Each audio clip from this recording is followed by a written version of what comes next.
Sí, seguimos con nuestra última invitada, Ileana Arduino. Hola, buenas tardes. ¿Se escucha? Sí. Bueno, muy buenas tardes a todas, todos. Por supuesto me sumo a los agradecimientos enfáticamente. Me toca acá estar en representación de una organización de la sociedad civil, así que lo valoramos especialmente. Las compañeras tienen responsabilidades de gestión, pero para nosotros es también una oportunidad la apertura de este diálogo hacia otros estamentos, así que lo celebramos en ese sentido, particularmente a la diputada Aguilar, a la diputada Mache, y por supuesto a todos los demás que están allí acompañando con la escucha. Yo preparé una presentación pensando transversalmente algunos temas, un poco como adelantaron mis compañeras, considerando en particular aquellos proyectos que ponen el acento en la restricción de medidas alternativas, o dicho de otra manera, aquellos proyectos que expresan una cierta confianza por la respuesta tradicional del sistema penal, en el sentido de proponer que, presentadas unas circunstancias de violencia de género en general, los casos sean tramitados sin ningún tipo de innovación alternativa, heterodoxia en la forma de abordaje. Lo primero que tenemos para decir de eso es que, en primer lugar, queremos que a lo mejor hay que hacernos algunas preguntas antes, ¿no? Pensar qué relación hay entre el acceso efectivo a la justicia y tener un sistema con capacidad de respuesta monótona y homogénea para realidades muy distintas, o tener un sistema que tenga capacidad de hacerse cargo de la heterogeneidad de situaciones, como bien señalaba la diputada Macha cuando hacía referencia a las cuestiones de interseccionalidad, que hay en cada uno de estos casos que interpelan al sistema de justicia cuando ponemos en juego la variable de género. Entendemos en ese punto que no se trata de abrir o cerrar institutos penales o procesales en el vacío, que la discusión que tenemos que dar es qué opciones les vamos a presentar a quienes se presentan efectuando demandas concretas que muy escasamente, señalaba Mariela Laboceta, carecemos de investigaciones estructurales, pero voy a compartir algunas que construimos en otro momento y que traté de reunir para hoy. Muy excepcionalmente se acerca pidiendo una condena, efectivamente. Es decir, las personas cuando llegan al sistema de justicia porque están siendo victimizadas en razón de género, tienen una serie de demandas muy heterogéneas que en algunos casos tiene que ver con la sanción puramente punitiva, pero no es el reclamo dominante. Y sí pensamos también que hay una ganancia en este esquema de haber roto la asociación violencia de género igual violencia familiar o solo violencia familiar o doméstica. Pero también para pensar herramientas hay que pensar o tratar de aproximarse a las dinámicas concretas que los problemas tienen. Entonces, me parece que gran parte de los desafíos que estas propuestas pretenden abordar, cuando proponen en particular aquellas que sugieren la eliminación de la suspensión del proceso a prueba para los casos de violencia de género, es precisamente de qué tipo de violencias hablamos, porque la ley 26.485 tiene, en primer lugar, 6 modalidades y 6 tipos, con la última incorporación de la violencia política. Y podemos imaginar ya en esa diversidad, dentro de cada una de estas categorías, la cantidad de situaciones diversas, por lo cual es una prohibición absoluta, tiene este primer problema, ¿no? Frente a una heterogeneidad de situaciones, y la mayoría de los proyectos no hace referencia a uno u otro tipo de violencia.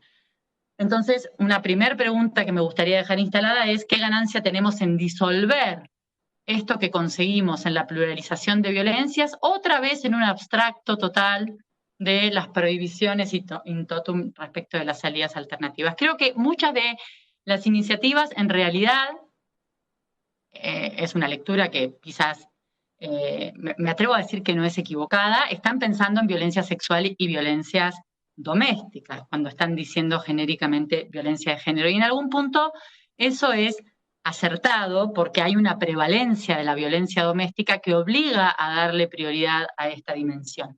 Voy a citar algunos de los datos disponibles. El registro único contra las violencias, que registra las violencias contra las mujeres, que estaba en INDEC, entiendo que ahora ha pasado el Ministerio de reciente creación, en su único informe con datos 2013-2018 para todo el país, registra específicamente que en el 93% de los casos remitidos por sistemas judiciales, sistemas sanitarios, sistemas de consulta, el RUCUM tiene fuentes heterogéneas de información, son casos de violencia doméstica con un 62% de víctimas mujeres entre 20 y 39 años, violencias en el 80% de los casos en relaciones de pareja, con más de un episodio en la mayoría de las veces, y en el 23, casi 24% de los casos, episodios reiterados de violencia a lo largo de los últimos 10 años. También hay datos de la Encuesta Nacional de Victimización que se hizo en 2015 y se volvió a hacer en 2018 y tiene datos comparados de una encuesta contra la otra. En todo el mundo se sostiene que tener datos de victimización es necesario precisamente por lo que apuntaban las compañeras respecto del subregistro de las denuncias de estas violencias.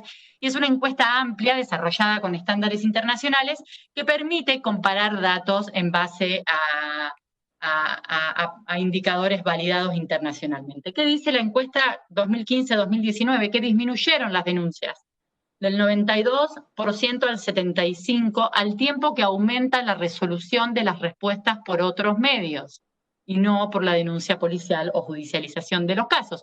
No veo en esto un dato necesariamente problemático, porque en todo caso lo que da es pistas para indagar. Porque que también comunitariamente estemos encontrando otras formas de interdicción frente a la violencia es un valor en sí mismo.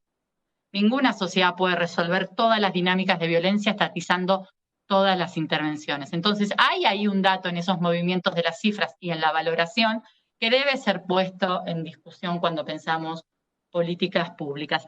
No me voy a referir a los datos de la encuesta de victimización sobre violencia sexual, los tiene la encuesta, ha sido producida por el Ministerio de Justicia de la Nación en cada una de las ediciones, pero una de las limitaciones de este tipo de instrumentos es precisamente su capacidad de medir la violencia sexual, porque las encuestas tienen las personas tenemos una dificultad para hablar, aunque sea anónimamente, de unas ciertas formas de violencia en relación con otras.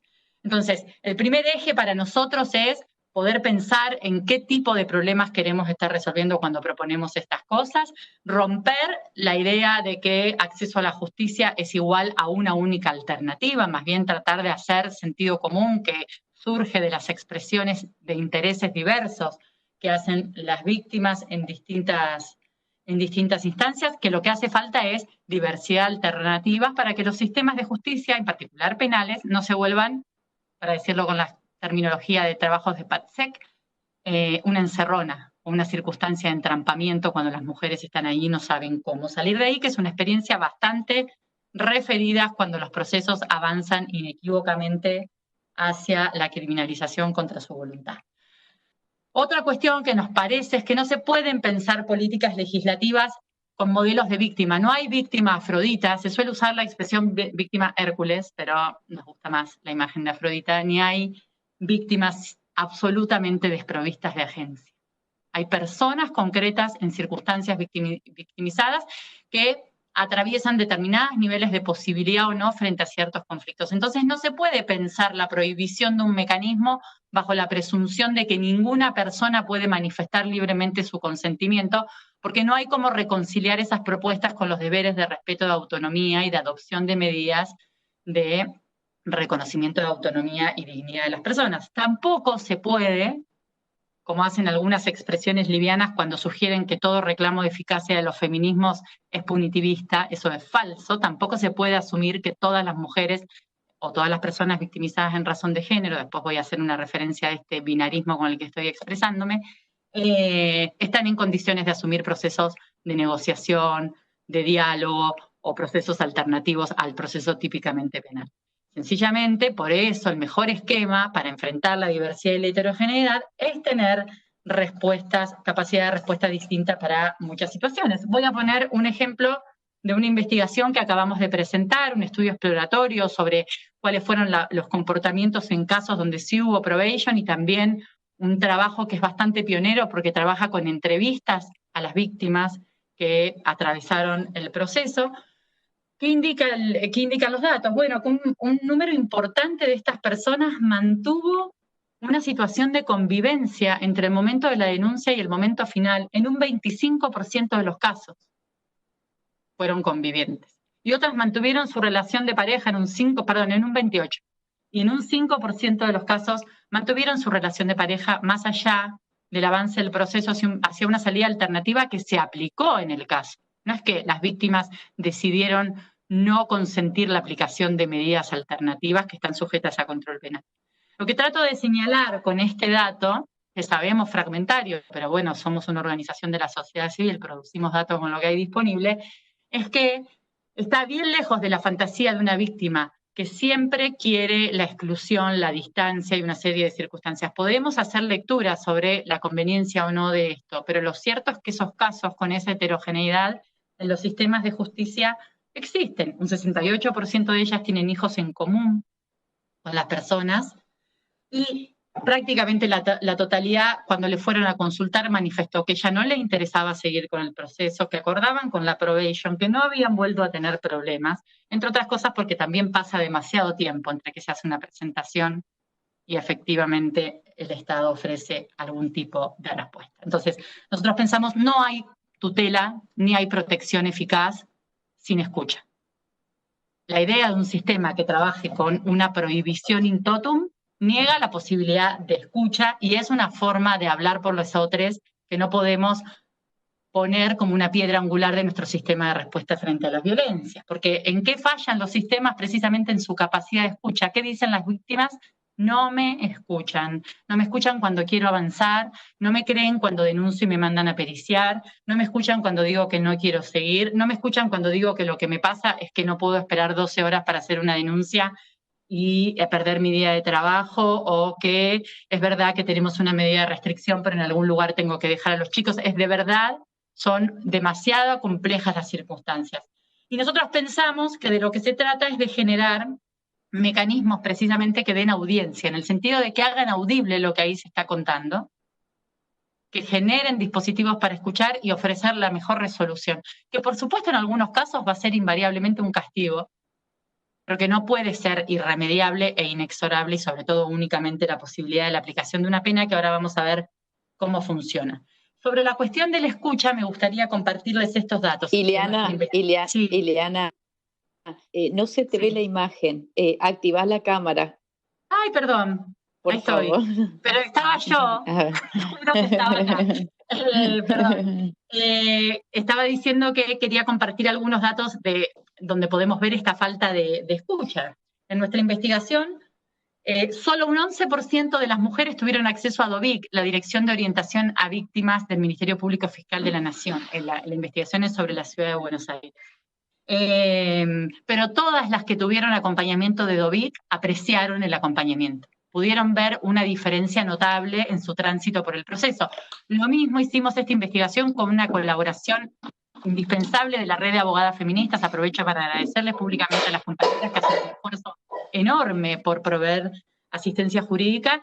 Lo mismo a quienes accedieron a abogadas con especialización. Y la diferencia central fue comprender y poder tomar decisiones respecto de cuál era la suerte en sus casos. En un 100% de los casos no hubo querellas. No hubo posibilidades de contar con un abogado. Voy a hablar sobre eso más adelante. Luego, quiero compartir unos datos de otras provincias para intentar federalizar un poco esto. En esta cuestión de lo que señalaban las compañeras sobre la importancia de la reforma federal para nosotros y en relación con estos casos, además de que INESIP es una organización fuertemente involucrada con esa agenda, en los casos de estas características urge la oralidad. La oralidad hace diferencias enormes en términos de la responsabilización de todas las personas involucradas en la gestión de los casos y elimina muchas de las posibilidades de impunidad que se esconden en la cultura del secreto y el expediente escrito. Es decir, lo voy a decir de una manera más sencilla, hay barbaridades que son indecibles en la cara de la gente, que se trafican en los expedientes, y hay fantasmas, suposiciones, estereotipos que también se diluyen, incluso respecto de los agresores, incluso respecto de cómo pienso los conflictos, cuando las condiciones de audiencia, de escucha, tienen que ver con una dinámica de estar cara a cara o compartiendo una escena completamente distintas a la de la justicia escrita. ¿Por qué asociamos esto con el sistema acusatorio? Les voy a nombrar un dato que es grueso, pero que a mí particularmente me da ganas de indagar. Neuquén, reforma procesal penal implementada en 2014, informe del Ministerio Público Fiscal de la provincia de Neuquén. En 2014, el 78%, cuando recién empezó un sistema oral por audiencias con plazos de investigación controlados, delitos sexuales, voy a hacerme un matiz en este punto, 78% de archivos sobre los ingresos, 2014. 2019, 27% de archivos. La relación es de reversión realmente notable y no hay por qué descartar la posibilidad de que este cambio esté ligado precisamente a las formas que el proceso tiene, a las exigencias de rendición de cuentas. Es una provincia que ha tenido incluso una dificultad muy grande con una de las fiscales especializadas en delitos sexuales, precisamente por su apego a estereotipos y por su poca aprehensión en términos del tipo de tarea que le había sido encomendada, y sin embargo, en términos estructurales, presenta esto. Por supuesto, yo no puedo suscribir que sea una experiencia 100% óptima porque conozco los datos de los informes, pero ciertamente una diferencia notable o un primer dato de distinción entre Neuquén y lo que sucede, por ejemplo, en la ciudad de Buenos Aires, tiene que ver con las formas del proceso penal. Por eso también es particularmente importante y prioritario trabajar con oralización y con cultura de la oralidad en la gestión de este tipo de violencia. Un dato adicional que no tenía anotado aquí, pero quisiera compartir. La cultura de la oralidad es particularmente importante además para generar posibilidades de escucha, y también habrá que tener atenciones a cómo sean esas audiencias. Hay algunas investigaciones o algunas sugerencias, están haciendo algunas personas que están tramitando audiencias remotas en estos momentos, que dicen que encuentran también, con todas las paradojas que tiene la comunicación virtual, una cierta cuestión de locuacidad en las formas de conversar, que no se presentan en los lugares sacrosantos de las audiencias judiciales atravesadas por los ritos del juez, que es autoridad, al que inspira temor, que genera todas estas circunstancias. Entonces también pensar en unas dinámicas de oralidad que consideren que tenemos una cultura en la que el espacio tribunalicio aterra a las personas. O poder asumir la posibilidad del espacio de la audiencia como un espacio de encuentro, no de permiso ni de relajamiento de los estándares de exigencia que le pesen a cada uno según la condición en la que llegue al lugar, pero sí considerar estas formas especiales de victimización para este tipo de casos. Finalmente, ¿en qué no vemos escucha? En muchas de las reparaciones que se ofrecen. Las reparaciones suelen ser, para decirlo con Débora Deitch, insultos morales. Tenemos una propuesta también con eso. Reparaciones que cuando son ofrecidas, pero peor todavía, son aceptadas por los jueces, profundizan el daño en lugar de cumplir con su función reparadora. Por supuesto que también hay que corregir eso. Y después un gravísimo problema de conexión entre la jurisdicción civil y la jurisdicción penal, en el que la jurisdicción penal no adoptan medidas de protección de la ley 26.485, en ningún lado la ley dice que los jueces penales no pueden adoptar medidas, esas medidas las adoptan los jueces civiles, pero solo dan intervención a la justicia penal si la víctima avisa el incumplimiento de alguna medida, y muy pocas investigaciones penales se toman el trabajo de mirar qué pasó en los expedientes civiles que esas mismas víctimas tienen. Entonces, hay también en estos circuitos, en esta cultura del expediente, en esta forma de trabajar, unas pérdidas de energía y de información realmente importantes. Nosotros lo que decimos cuando decimos que tiene que haber salidas alternativas no es que hay que despenalizar, pero sí que se puede construir una política penal distinta, que hay la obligación de construir una política penal distinta, porque además también tenemos el contexto de crisis carcelaria del que cualquier política pública tiene que hacerse cargo, porque no podemos prometer una pura inflación punitiva, intervención punitiva, si del otro lado de la respuesta lo que tenemos es un sistema carcelario estallado como el que tenemos, ¿no? Ahora, en este punto yo sé, porque varios de los proyectos lo hacen, citan las recomendaciones de MESECVI, el mecanismo de seguimiento de la comisión que vigila la implementación de la Convención de Belén do Pará, que citan Góngora. Respecto de los pronunciamientos de MESECVI, yo creo que tienen varios problemas. Primero, que son pronunciamientos recortados, porque el sistema de protección de derechos humanos es un sistema integral, entonces hay un montón de otros pronunciamientos también vinculantes para el Estado argentino, que yo entiendo las integrantes del comité de expertas no consideren porque están enfocadas en la especificidad del mecanismo, pero que cuando uno diseña políticas públicas a nivel local, tiene que considerar. En segundo lugar, MESECVI, sobre todo a partir de su recomendación 5 del año 2012, si mal no recuerdo, de ahí en adelante, celebra entusiastamente todas las restricciones a salidas alternativas y confunde criterios de oportunidad que pueden involucrar circunstancias como directamente no perseguir, con probation, con mediación o con conciliación. Es un universo lo suficientemente diverso como para hacer recomendaciones modestamente más aquilatadas respecto del alcance de cada una de ellas, sobre todo por su alcance regional. Esto es una opinión.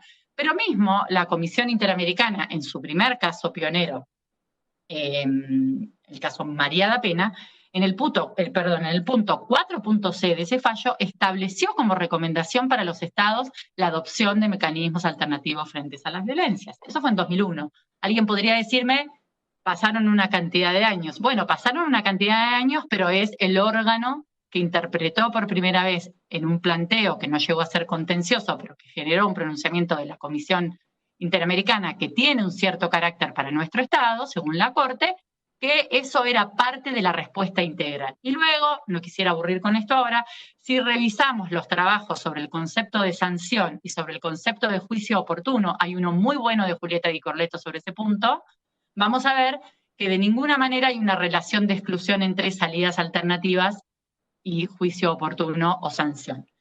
Más los instrumentos del sistema de Naciones Unidas que hacen recomendaciones sobre eficacia en la prevención del delito, establecen precisamente la importancia de trabajar con mecanismos de estas características. Entonces, ¿por qué vamos a renunciar a las herramientas que los órganos específicos que trabajan en materia de prevención del delito recomiendan justo en estas oportunidades? No voy a demorarme en eso ahora para no gastarme tiempo. Hay algunas referencias también en las reglas de Brasilia. En todo caso, luego si hay intercambio, lo podemos ver. Ahora, es claro que muchas veces, muy regularmente, las salidas alternativas funcionan mal. De hecho, en la investigación que nosotras mismas hicimos, la mayoría no fueron cumplidas las reglas. Nosotros entendemos efectivamente que hay un montón de dificultades, pero ¿qué proponemos cuando decimos que los casos vayan a juicio? ¿Qué pasa con los casos que van a juicio? Veamos algunas cifras sobre estas circunstancias, o qué pasa en los lugares donde están prohibidas las probations, donde las provincias que han prohibido abiertamente. El Ministerio Público Fiscal de la Nación hizo una investigación que publicó en 2018 sobre casos que siguió durante casi 2 años, que ingresaron por la OBD, casos de violencia de parejas o exparejas, mayoritariamente violencias domésticas. Entraron en 2015, hicieron una muestra muy sofisticada sobre 14 fiscalías, y esa investigación indica que en el 70.4% de los casos, casi 2/3 de los casos, terminaron por archivo o sobreseimiento en 3 meses. ¿Cuál es el plazo de investigación del Código Procesal? 4 meses, récord. Estoy segura que no hay ningún otro universo de delitos en la justicia nacional que cierre tan rápido. Esa fue la suerte del 70% de los casos, ¿no? Hubo un 4% de casos de condena, un poco por abajo de las performances de condena de los sistemas de justicia, que considerando todos los delitos no superan el 20-15% nunca, y un 13.4% de probation. Nosotros hicimos esta investigación que comenté antes sobre esos casos a los que había habido probation, porque desde nuestro punto de vista es finalmente la respuesta cualitativamente más importante. Los juicios fueron muy marginales, una abrumadora cantidad de casos impunes, sobreseídos o archivados, que como decía, ya no recuerdo ahora si Mariela o Josefina, van a morir prescriptos. ¿Y qué más pasó en esos casos? Bueno, como no hay sistema acusatorio, los jueces delegaron en el 69% de los casos en los fiscales, pero ustedes saben que eso significa que pueden reasumir la investigación y que en una cultura que desestima la importancia de las cuestiones de género, se delega lo que no importa. Nadie imagina a un juez federal delegando una investigación interesante en el fiscal. De hecho, cuando hemos sabido de casos resonantes que han sido delegados en los fiscales, se ha leído como un ataque. Bueno, hay que leer esta delegación que procesalmente podríamos leer como saludable en el marco de una cultura que no presta especial atención a los casos de violencia de género.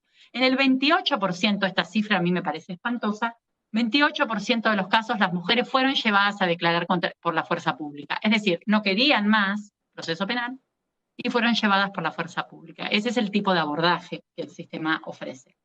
En un 10.2% de los casos, las víctimas fueron sometidas a pericias de credibilidad dispuestas por los fiscales. La Ley de Salud Mental prohíbe en su artículo 3 las pericias vinculadas a la denuncia de conflictos familiares. Los acusados no fueron periciados en ninguna circunstancia. Y yo como garantista celebro que no lo hayan sido, porque no son personas enfermas, son personas que están acusadas de haber cometido un delito grave. Pero me espanta como feminista que un 10% 0.4% de las mujeres que acudieron al Estado pidiendo auxilio hayan sido obligadas a ser periciadas respecto de la credibilidad de lo que cuentan. Cuando se retractan, las causas se cierran inmediatamente. Es decir, nos creen cuando nos retractamos, más no cuando denunciamos. Ahora, en esta fantasía de que todo se va por el canal de la probation, me hice de unos datos de la Justicia Nacional de Ejecución, de un juzgado, el juzgado número 5, para tratar de compartir en esta conversación y que pensemos sobre la base de datos, nuestras propuestas, en qué realidades quieren incidir. En este momento hay en trámite 1.815 condenas en suspenso, de las cuales 448 son por violencia de género y 115 son por abusos sexuales. Y hay en total 850 probations, en un solo juzgado ahora, ¿no? Perdón, 2.550 probations, de las cuales 258 son por violencia de género y 29 por abusos sexuales. De modo tal que lo poco que se procesa mayoritariamente se condena. No es cierto que la mayoría de las cosas sean sometidas a probation en el marco de estos dos niveles del conflicto del que vengo hablando. O sea, no es cierto ni siquiera con estas cifras desoladoras que se enmarcan en ese contexto donde el 70% se fue archivado o en sobreseimientos. Yo creo que creemos nosotros que el fallo Góngora tuvo una importancia simbólica en el año 2013, porque sacudió una escena particularmente aletargada en relación con estas violencias. Ahora, el fallo Góngora no dice ni siquiera cuáles fueron los hechos del caso, y me gustaría compartirles, quizás lo saben, pero a mí por lo menos cuando me enteré me sorprendió. Góngora prescribió el fallo que nosotros o que muchas personas usan para reivindicar la prohibición de las salidas alternativas, le dijo a esa víctima a la que no le concedieron la reparación, a esas víctimas a las que no les concedieron la reparación económica a la que accedieron, que iban a ir a juicio en nombre y protección de sus derechos, y ese juicio nunca ocurrió porque el Estado se gastó el tiempo. Entonces, me parece que también es importante saber cuáles son las condiciones de los precedentes. Yo entiendo que es un precedente de la Corte, que estamos hablando del más alto nivel institucional, pero los casos tienen circunstancias. Y no es un caso de violencia doméstica, ni un caso de violencia sexual en el que las víctimas hayan tenido muchas de las particularidades con las que nos horrorizamos frente a los casos que muchas veces nos generan indignidad. Y además es un caso en el que las víctimas se presentaron ya con el juicio en marcha diciendo no nos interesa el juicio, queremos una reparación económica. Y eso era lo que habían obtenido. Unos datos federales, y ya con esto voy pasando. ¿Qué creemos para ir aproximando a las propuestas? Creemos que lo que hace la diferencia no es salidas sí o salidas no, es control sí o control no. Y controlen las salidas alternativas y controlen las condenas en suspenso, que la mayoría son en abreviado, como decía Mariela, y no tienen reglas específicas para violencia de género. Todavía una persona que se va condenada tiene menos reglas y menos supervisión sobre sí misma que una persona que tiene una probation.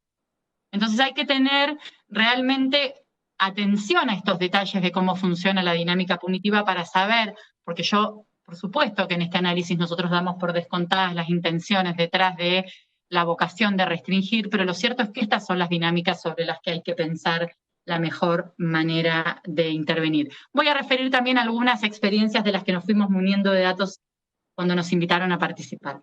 Lomas de Zamora, el juez Gabriel Vitale entregó un informe a la Corte Provincial indicando que en casos donde no aplica probation, sistema de flagrancias, casos de violencia de género, básicamente sobre todo violencia también doméstica y sexual, escarcela con el sometimiento a un conjunto de reglas muy específicas con mucho abordaje comunitario y territorial. 0% de fracaso en el cumplimiento de las medidas en esos casos, en un universo de casos pequeño, pero que marca esta diferencia de que la diferencia está en el control. Neuquén, últimos 3 años de la Fiscalía Especializada en Violencia Doméstica y de Género. No trabaja delitos sexuales, trabaja específicamente violencia doméstica. 600 casos en promedio por año. De lo que entra por año, el 80% va a probation. De lo que va a probation, el 95% con reglas cumplidas. 100% de las probations acordadas con las víctimas y con reglas acordadas con las víctimas. Tienen 2 casos de probation incumplida, con condenados que fueron a la cárcel. Perdón, no de probation incumplida, 2 casos de condenas efectivas. Es decir, no hubo probation, con condenados que se niegan a todo tratamiento y tienen su derecho a negarse a cualquier tipo de abordaje, y que lo único que dicen ahora que se está por agotar su pena es que ellos van a resolver esto cuando salgan, con unas penas cortas de 2 o 3 años. A diferencia de otras personas que son sometidas por el cumplimiento de medidas a todo tipo de intervenciones, o por lo menos intervenciones más conducentes. Recuerdo también el caso de una señora que fue agredida, denunció una buena cantidad de veces. La última vez la golpeó su pareja hasta dejarla ciega, y a él lo condenaron por tentativa de femicidio, y además el Tribunal Oral dijo que en la cárcel debía adoptar algún tipo de tratamiento para cambiar su disposición al género. En la cárcel. ¿Quién va a cambiar en una unidad penitenciaria en las características en que está en su disposición al género? No hizo nada en los 8 años que estuvo y agotó su pena material, con una víctima que decía que entendía que no podía estar más tiempo preso, pero que tenía claro que no había pasado nada relevante en términos de la intervención. Entonces, muchas veces, si eso pasa con quienes cumplen condenas efectivas, pensemos en quienes solo se van con una pena en suspenso. Santiago del Estero, el procurador, el fiscal general, se jacta de que en su provincia están prohibidas el Ministerio Público, y en la mayoría de las provincias los ministerios públicos han prohibido. En ese sentido, también estos proyectos que prohíben la probation que estoy comentando, en realidad eso ya está contemplado en el Código Federal, y la mayoría de las provincias ya ha hecho esa reforma en sus códigos procesales o en sus leyes de violencia, o los ministerios públicos han asumido la recomendación. Bueno, en Santiago del Estero, donde la recomendación se sigue a rajatabla, en noviembre y diciembre de 2019, además tienen un sistema especializado de audiencias de violencia de género, hubo 308 audiencias pautadas. 32 fueron para juicios abreviados y 5 solicitudes a juicio. Esto significa que más de 250 casos, medidas cautelares, imputaciones de hechos, pero respuestas, 32 juicios abreviados y 5 solicitudes 6 solicitudes de elevación a juicio. 5 fueron efectivamente aceptadas, una no. Y en Mar del Plata les quiero referir una experiencia de la Defensoría General de Mar del Plata, que tiene un proceso de acompañamiento a las personas para que puedan cumplir la probation, que creo que es también otro indicador de que cuando hay control, las herramientas funcionan, que el problema no es de las herramientas, sino de las condiciones que esas herramientas tienen. Para un monitoreo de sus primeros 112 casos, solo un 4.4% de las personas no cumplió las reglas.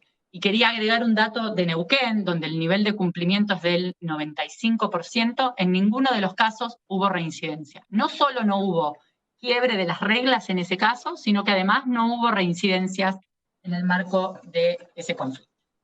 En síntesis, nosotros creemos que quienes critican el uso de salidas alternativas para postular su prohibición absoluta encuentran a mano casos de violencia en las interpretaciones judiciales, de desprecio de los intereses de las víctimas, que hacen de la intervención federal una instancia de profundización del insulto y no una oportunidad para reparar, que tienen razón cuando dicen que burlan mediante medidas absurdas o mecanismos de control inexistentes o muy débiles, o dudas en las formas en que esos consentimientos son obtenidos. Pero también pongamos sobre la mesa el enorme agujero que es el tránsito por el proceso. 70% de archivos o sobreseguimientos, 28% de mujeres llevadas por la fuerza pública, 10% de mujeres periciadas. Un juicio contradictorio no es necesariamente, y un juicio constitucional en la Argentina es un juicio de confrontación de versiones, no es necesariamente un escenario amable. Entonces, proponer que esa es la única alternativa, a sabiendas de que esta es la regularidad estadística de los sistemas, yo creo que es una invitación a revisar el sentido de la propuesta para ponerla más en línea con los intereses que seguro, con el espíritu de las intenciones que seguramente la han animado y que estoy segura no está reflejada por este tipo de datos. Creemos que tenemos propuestas que creemos que tienen que ser eficientistas en serio, que hay que salir de la legislación retórica para pensar en leyes que sean instrumentos de la transformación. Nos entusiasma por eso y nos ponemos a absoluta disposición para pensar una agenda más sofisticada, que por supuesto no debiera agotarse en quienes estamos ahí, en quienes vengan en los próximos ciclos, sino invito especialmente a consultar a estas personas, por ejemplo, con las que yo he tenido la posibilidad de consultar y recabar estos pocos datos para compartir hoy, para que podamos todos tener una idea más acabada y de la complejidad que hay en juego. En 2017, desde INESIP, junto con CITRAJU, el CELS, la Asociación Pensamiento Penal, la Facultad de Derecho de la Universidad Nacional de Rosario, CEPOC, la Campaña Nacional contra la Violencia Institucional, el Observatorio contra el Acoso Sexual, Mujeres en el Derecho, Ni Una Menos, y otras organizaciones, hicimos una presentación ante una edición anterior de este debate sobre la prohibición de la probation, que se llamaba 10 razones para no prohibir la probation. Y hacíamos una serie de propuestas. Voy a volver sobre alguna de ellas. Lo primero es que creo que sí hay que regular la probation tal como está planteada. 100%. Porque ha sido la reforma de la ley, si mal no recuerdo, 24.310 en el año 1994, después de la reforma del año 92 del Código que incorporó la probation. Si ustedes leen el debate parlamentario, no hay ni una referencia a este tipo de conflictos, porque esto no era un tema. No es en esto en lo que se pensaba, es un debate y un proyecto de ley que elevó, recuerdo porque Aslanian era el ministro de Justicia, con un grado de detalle, de cifras y de información que pocas veces uno ve en un proyecto parlamentario, muy especificando por qué tenía que incorporarse la probation. Pero no fue pensada para este tipo de casos. Lo que quiero decir con esto, como dice Tamar Pitch, es que tenemos que discutir si queremos hacer fuerza para entrar, digamos, en un instituto que no nos pensó o aprovechamos y lo pensamos para este tipo de conflictividades. Entonces, pensando, por ejemplo, en cómo intervenir sobre la regulación de la suspensión del proceso de prueba para casos de violencia doméstica y de violencia sexual en particular, por las referencias que hice antes, bueno, lo primero, por supuesto, en absoluto, me parece que ya quedó claro, no prohibirlos tajantemente. En segundo lugar, fijar como condición que solo proceda cuando las víctimas consienten, y que se considere que las víctimas consienten cuando tuvieron acceso a un servicio informado para prestar un consentimiento igual de informado para el sostenimiento de la medida. Establecer que es deber de los fiscales dar intervención a estas instancias asesoradas. No alcanza con que los fiscales las llamen por teléfono. Fiscales y fiscalas sumamente encomiados en su tarea, que tienen mucho contacto con la víctima, no es en detrimento de esas personas que trabajan bien, sino en el sentido de que la intervención es una intervención con competencias específicas, con un acompañamiento que tiene que ser del tipo que hace DOVIC, con equipos multidisciplinarios, como los servicios y como las recomendaciones internacionales recomiendan la asistencia y acompañamiento a víctimas. Asegurar la concurrencia de medidas de reparación razonables. Les decía antes, las reparaciones son burlas, insultos morales. Yo leo expedientes que dicen pedido de disculpa que no implica asunción de responsabilidad. ¿Qué tipo de reparación puede ser eso? Solo abogados podemos creer que eso es una fórmula reparatoria. Pero establecer una regla que establezca un principio de razonabilidad de la reparación, que se ajuste a principios de buena fe y equidad, sí que implique el enriquecimiento sin causa, pero tampoco esta burla a las pretensiones reparatorias. Y por supuesto que las medidas de la reparación tienen que ver con la capacidad de quien tiene que reparar y con el daño en el conflicto. O vamos a igualar justo cuando alguien que tiene recursos para igualar, para pagar por el daño que produjo, lo vamos a poner en condiciones con la cantidad de personas que procesamos cotidianamente sin recursos, precisamente para bajar el costo de la reparación. De ninguna manera. Por eso, con principios de equidad, buena fe y razonabilidad, de acuerdo a todas las circunstancias involucradas en los casos. Ampliar el catálogo de medidas y fijar expresamente, esto que señalaba Mariela antes, medidas que tengan que ver con los casos. Y además fijar que cuando las establecen en las salidas alternativas, digan en qué guarda relación con el tipo de conflicto en el que están siendo aplicadas. Por ejemplo, casos en los que solo se fija la obligación de residencia, el conflicto es entre personas que viven en distintos lados. O casos en los que no hay ninguna referencia a cuestiones vinculadas al consumo problemático, que en el desarrollo del conflicto aparece como un dato relevante para saber por qué una cierta situación de violencia tiene expresión en ciertos momentos y no en otros, y en las medidas no hay ningún tipo de referencia. En fin, poner las medidas de reparación no como un catálogo abstracto y pelado, sino apelar a la inventiva. Siempre digo lo mismo. Yo recuerdo que cuando en algún momento la Cámara de Casación había intentado, para militares acusados por delitos de lesa humanidad, una cosa que se llamaba caución institucional, que era que las Fuerzas Armadas fueran sus garantes. Yo decía, mira qué imaginación. Miren, si pensáramos con el mismo nivel de imaginación jurisdiccional frente a todas estas diversidades de conflictos. Creo que tiene que ser incluso un catálogo abierto de reglas que se ajuste a criterios de razonabilidad, proporcionalidad y que se justifique precisamente por la pertinencia de las reglas para el caso. Ampliar las reglas normativamente, pero dejar siempre la posibilidad de que esas reglas puedan ser ajustadas. En nuestra investigación sobre estos casos de probation en la Ciudad de Buenos Aires, en el 46% las reglas no tenían nada que ver con el conflicto. Muy alto el porcentaje de casos en los que se aplica burocráticamente. Asegurar la participación activa de la víctima en la definición de las reglas y, si es necesario, ampliar el plazo específicamente para estos tipos de violencia, de monitoreo y seguimiento con el proceso suspendido 1 año más, 6 meses más del plazo genérico. Luego, además de reformar el artículo de probation, que eso podría ser una cosa, aunque suscribo la propuesta de las compañeras de una reforma integral del Código Penal, parte de los problemas que tenemos tienen que ver con esta especie de Frankenstein, de Frankenstein y de Mary Shelley, en que se ha transformado el Código Penal, incluso en nuestro nombre, el nombre de las demandas feministas. Ahora vamos a ver algunas de estas cosas. Desarrollar una ley marco para un sistema nacional de gestión de medidas alternativas y cumplimientos de reglas con perspectiva de monitoreo y acompañamiento, lejos del mero control burocrático que caracteriza hoy a todos los sistemas. Que sea de constitución multiagencial con participación integrada del Poder Ejecutivo y del Poder Judicial, incluidas las defensas públicas, y que tenga un capítulo o subsistema específico para violencias domésticas, violencias sexuales.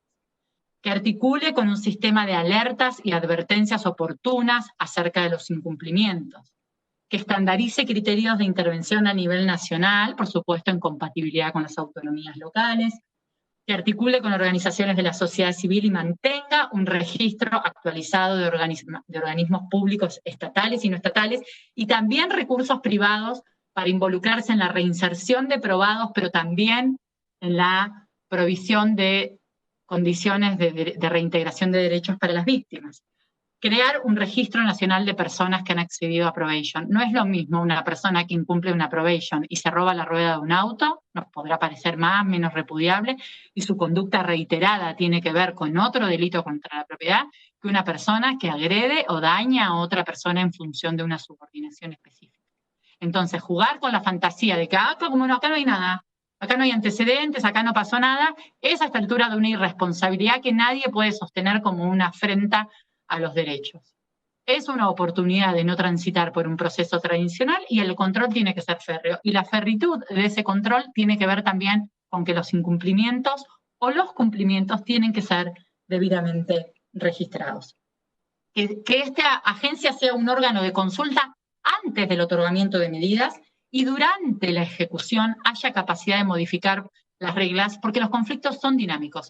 Una de las cosas que también se advierten en las investigaciones es que los imputados, muchas veces que firman probation en el último minuto, cuando el caso ya está llegando a juicio, la víctima no llegó porque ya no le interesa, entonces algo hay que negociar, aumentan las posibilidades para que aparezca una probation, no entienden ni lo que firman. Pueden hacer estas indagaciones con juezas de ejecución y se los van a suscribir. Que se comprometieron a un trabajo que es incompatible con el horario de trabajo que tienen, que no entendieron que la carga horaria, de verdad, hay un montón de ajustes que es necesario hacer una vez que los casos están dentro de la etapa de ejecución. Otro eje de reformas, salvo de la agencia, que sería un megaproyecto, una revisión integral de las reglas de conducta del 27 bis, esto que señalaba Mariela antes, que esté pensado, que no sea solo un tomar, pegar de lo que nos parece al voleo, que sabemos que habitualmente, perdón por la expresión, pero me parece gráfica, habitualmente ocurre, sino que tengamos alguna posibilidad de reunión de consulta de qué medidas han sido útiles en otros casos, pensar con estas experiencias, pero puede haber otras. Josefina decía que el Ministerio está haciendo un relevamiento de lugares donde haya sistemas de control para poder tomar experiencias de qué prácticas de control existen, incluso pensar en sistemas de control social o comunitario. En fin, hay un montón de opciones para pensar medidas. Pero también reajustes normativos en el régimen de libertad condicional y el cumplimiento de las reglas. Hoy hay un desorden entre el artículo 15 del Código Penal y el artículo 27 bis, que implica, el artículo 15 dice que quien acceda a una libertad condicional habiendo estado con una pena de efectivo cumplimiento, solo puede revocarse si viola la obligación de fijar residencia o comete un nuevo delito. Si viola una prohibición de acercamiento, según la casación, el 3 de junio de 2020, en el caso Lame, no se puede revocar la libertad condicional, porque las condiciones del Código Penal son que la revocación de una libertad condicional están en el artículo 15 del Código Penal, y esos son los dos supuestos del artículo 15 del Código Penal. Porque lo que está en el artículo 27 bis del Código Penal es para la revocación de la libertad condicional de los condenados en suspenso. No sé si es clara esta distinción, pero ese es un indicador de los problemas que hay cuando nos metemos en el Código Penal por pedazos, remendando cosas, porque una interpretación que se hizo, porque de hecho esto revocó una resolución de la jueza de ejecución, que tiene una interpretación que la casación consideró que no era viable desde el punto de vista del principio de legalidad, y que yo entiendo requiere una resolución normativa porque es muy peligroso hacer interpretaciones extensivas del Código Penal. Pero vean qué absurdo que la única posibilidad que deja el artículo 15 es extender el cumplimiento de una medida. Y si la medida impuesta es una prohibición de acercamiento, que es lo que en el caso este pasó, ¿qué sentido operativo tiene extender el cumplimiento de la medida? Medida que además no se considera delito, porque como es una condición de ejecución de la pena, se sostiene que es una violación de ne bis in idem esa persecución. Entonces ahí, entre el artículo 15 y el artículo 20, hay sí necesidades de intervención legislativa para ajustar las clavijas respecto del modo en el que esto está funcionando en este momento. Otras propuestas, adopción de la oralidad urgente para casos de violencias domésticas o violencias sexuales. En realidad lo óptimo es la adopción, en lo que es competencia del Congreso, del sistema procesal penal federal que lleva 1 año de vigencia y que además la falta de implementación tiene a la justicia, a lo que queda de la justicia nacional y a la justicia federal, en el triste récord de ser quizás uno de los sistemas procesales más retrasados de la región, sin duda, ¿no? Del país también. Pero independientemente del problema de honra institucional, hay problemas de eficacia en seguir trabajando con una lógica del siglo XIX. Además, las reglas de Brasilia en particular establecen que la oralidad es el mejor método para abordar los casos de justiciabilidad de comunidades vulnerables. Luego, desarrollo de servicios específicos para víctimas de delitos sexuales, que no es lo mismo que de víctimas de delitos domésticos. Coincido con lo que señalaba Mariela de explorar las posibilidades legislativas de estandarizar en cuanto sea posible prácticas investigativas, a modo de recomendaciones, a modo de leyes de adhesión, en fin, buscar la vuelta para tratar de establecer unos mínimos comunes, porque también la dinámica del federalismo tiene que ser repensada a la luz de las nuevas conflictividades, no en el sentido, soy santafesina, lo digo por las dudas, tengo una profunda vocación federal, no en un sentido de avallazamiento tonto de las autonomías, sino en un sentido responsable del ejercicio de las autonomías. Luego, repensar el acceso a patrocinio. El sistema de la ley de cuerpo de abogados del Estado para víctimas de violencia de género tiene una lentitud en su implementación exasperante, tiene una pretensión de cobertura universal para todo tipo de violencia, sin priorizaciones, y hasta marzo de 2019 tenía 13 abogados para todo el país. Entonces, hay que pensar ahí, me parece, un sistema de cobertura de la asistencia 100% de casos sin querellas en nuestra investigación. La mayoría de las víctimas diciendo que cuando tienen o tuvieron una abogada de la red de abogadas feministas, tomaron el control de sus casos. Entonces hay que pensar sistemas de acceso al patrocinio más sofisticados en el sentido de la articulación de recursos estatales, recursos comunitarios, que fortalezcan las capacidades comunitarias también a través de la transferencia de recursos, porque hay que reconocer que en esto la sociedad civil es pionera. Las mujeres, pienso en abogadas como Luli Sánchez, en las compañeras de la red de abogadas feministas que sostienen sus casos a fuerza de impulso y de determinación feminista. Bueno, pensar sistemas de articulación donde no tenga que crear un elefante burocrático enorme para cada derecho, sino que pueda pensar el modo inteligente de articular capacidades existentes con desafíos pendientes. Y pensar para el ámbito penitenciario, juro que termino con esto, una política para aquellos que vayan presos, una política eficiente de atención a ofensores sexuales. Nosotros no tenemos, salvo algunas experiencias piloto y el intento de Semillosa en el caso del sistema del Servicio Penitenciario Nacional, que en realidad luego por cuestiones de sobrepoblación se llenó de internos de todo tipo, pero era un penal que en principio era para ofensores sexuales, políticas específicas de agresión a ofensores sexuales. Ahora, cuando tuvimos todo este drama con la operación psicológica de están largando violadores, era una oportunidad en medio de la crisis, pienso, para pensar una legislación sobre control de sobrepoblación penitenciaria que evitara precisamente libertades irritantes de personas que han agredido sexualmente a otras, y también se aprovechara la posibilidad de reordenar la política penitenciaria y en particular el abordaje de ese sector de la población penitenciaria, que si no termina como las dos personas de Neuquén que dicen que no les interesa nada de lo que les están ofreciendo porque ellos van a resolverlo por la suya, o como el señor que estuvo 8 años. Esta es la Comisión de Penal. Ninguna de estas cosas se podría resolver además sin una profunda intervención sobre los términos en los que interviene la justicia civil, pero supongo que lo hablaremos en otro momento. Muchas gracias por el tiempo.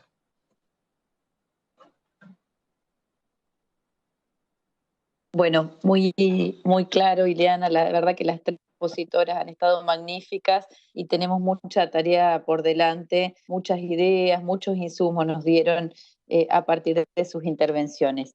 Ahora vamos a darle la palabra a los autores de proyectos, les pido que sean breves y luego vamos a ir intercalando